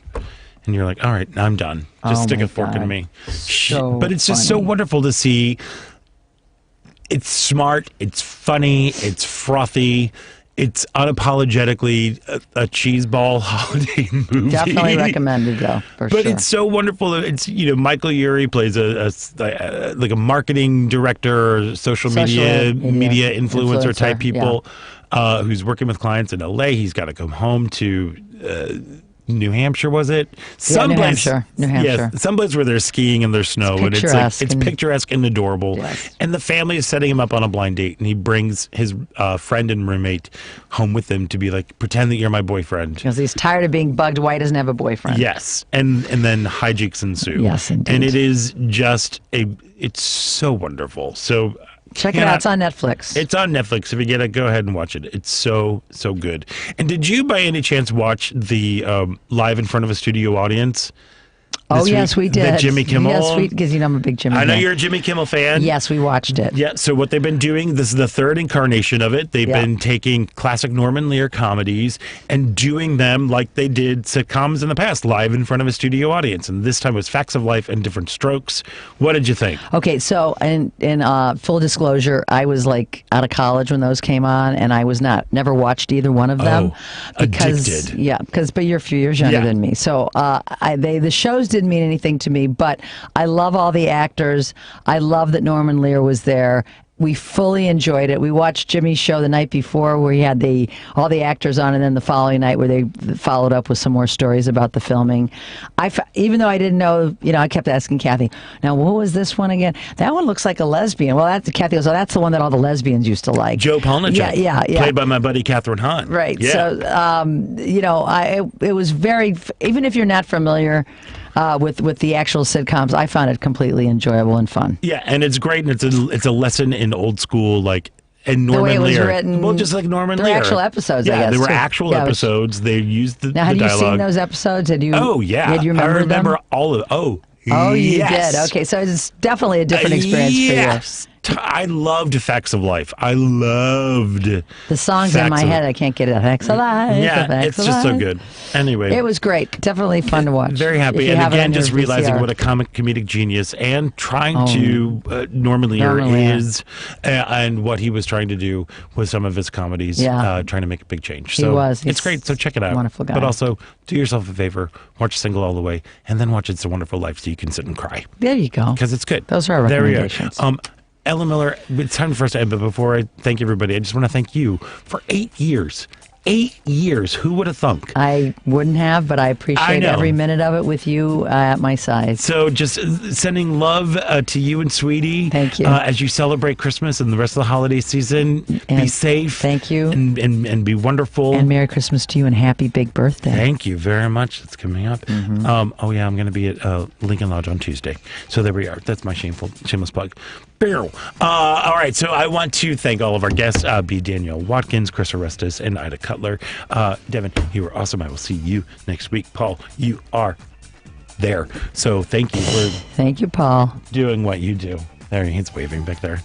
We love you, Paul. Merry Christmas even to you, Paul.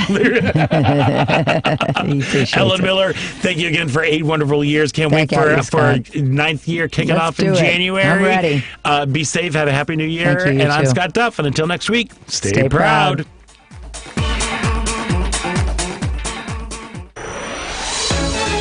WCPT 820 is